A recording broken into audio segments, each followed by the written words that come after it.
The Duvant 6NN was built in 1938 and is the last generation of French heavy-duty industrial engineering before World War II.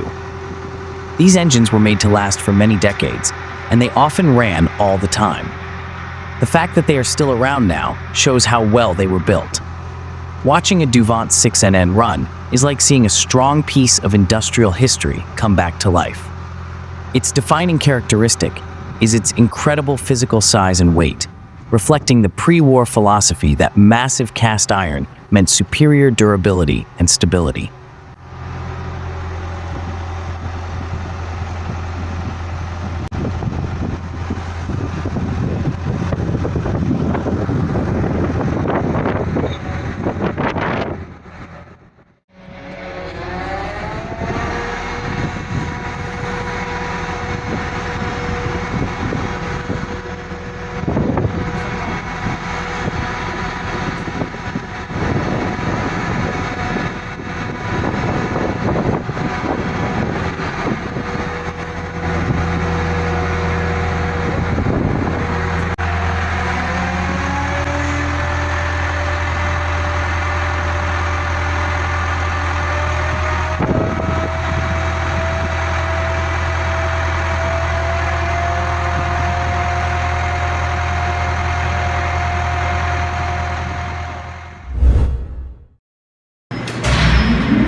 The Sunbeam 1000 horsepower, which is often called the Slug because of its sleek, somewhat bulbous form, is a rolling tribute to the early days of land speed racing.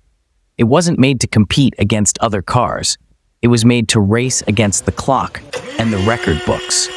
This video shows the careful testing of a 1000 horsepower Sunbeam engine as it gets ready for its first public ignition in 90 years. The video depicts the team's complicated process, from getting the engine ready to igniting it for the first time. A big day for the restoration campaign.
The Gnome Omega rotary engine is an old type of aircraft engine from the early 1900s.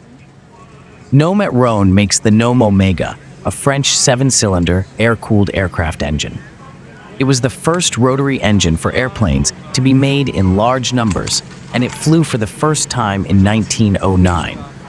The engine works in a special way. The propeller and cylinders turn around a crankshaft that doesn't move.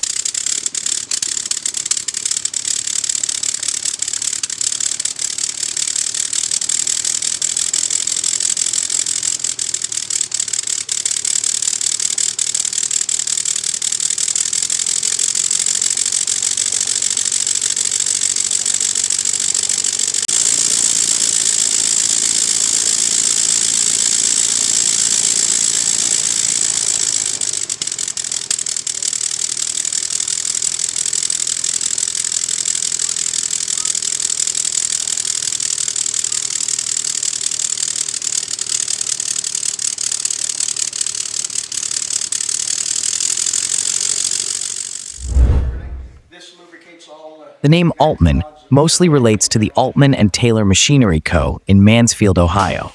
This company was one of the biggest makers of steam traction engines and early gas tractors during its heyday. These vehicles weren't little garden tractors. They were huge industrial and agricultural titans. The 30 to 60 type was the most well-known internal combustion tractor made by Aultman and Taylor Machinery Co. This big, heavy machine was a sign of the early shift in agriculture from steam to gasoline power.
During the year 1927, the enormous corporation known as Ruston and Hornsby, which had its headquarters in Lincoln, England, thrived. Its products were literally the engine that drove the infrastructure of the world. As opposed to high-speed automobiles that broke records for speed, Ruston was more focused in the mundane but essential duty of providing electricity that was reliable and consistent. Producing stationary engines was the primary focus of the company in 1927. These engines were sold in the tens of thousands all over the British Empire and even further afield.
The Rolls-Royce Viper ASV.8 is a distinguished British turbojet engine, predominantly recognized for its role in powering trainer aircraft, such as the Jet Provost.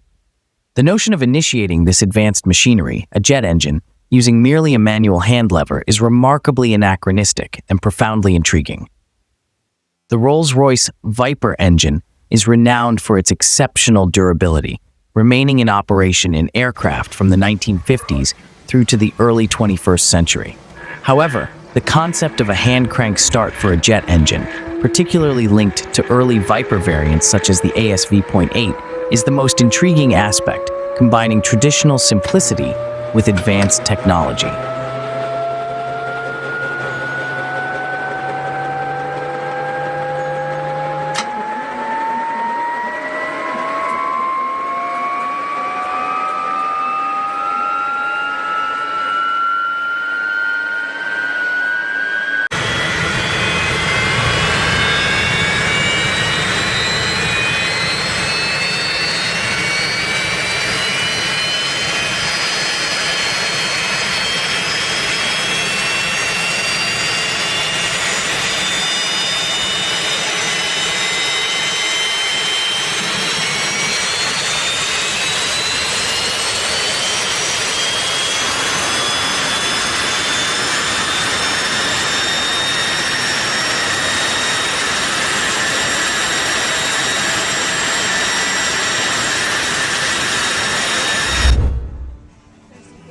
Diesel fans appreciate the Detroit Diesel 453T.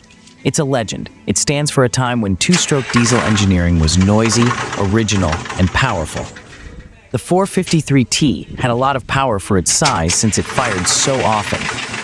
The turbocharger added considerably more air, which made it much more powerful than its naturally aspirated brethren.